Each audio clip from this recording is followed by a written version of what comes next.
Madam Minister, the other area where we have done work was around inclusive elections. We worked closely with the Electoral Commission to ensure that the electoral process was more disability inclusive. And as you may have noted, in this last concluded elections, there was some improvement in the electoral process. We still, however, have a challenge of non-disabled people taking advantage of the poor state of persons with disabilities. So they come, you get a fellow with one finger, you get a fellow with a bald head, you get a fellow who only gets a stick when they are coming for election. When they go through, they throw away the stick. But because they have money, they have been able to infiltrate the electoral structures.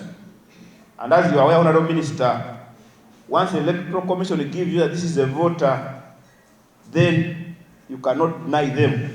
So you realize that the spaces that are occupied by people with disabilities are being taken by the non-disabled people.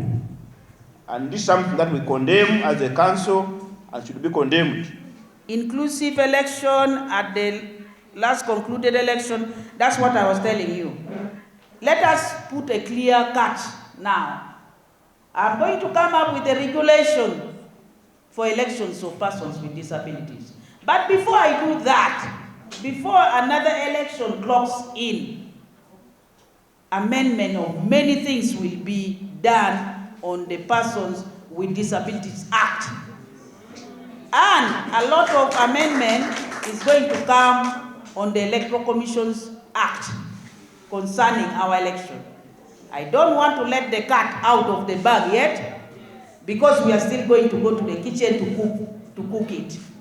When it is due, I will inform you. But I know we are going to correct our system. This issue of appointing Disability Council must stop, because it has become a rewarding venture. The chairman here, they appoint people who have campaigned for them during election.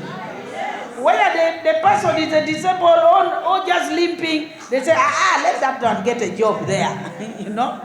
So we are going to come up with a law so that these members are elected by their own people, not appointed.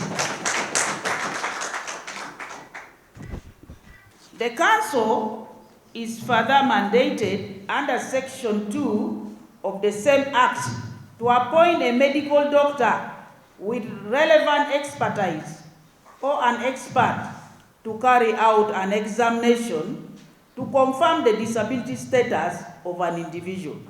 If a person is saying, I'm disabled, and you are doubting whether that person is disabled, there are some disability which is not seen, by the way, like the deaf, hard of hearing. Hard of hearing, sometimes a person can think this person is normal.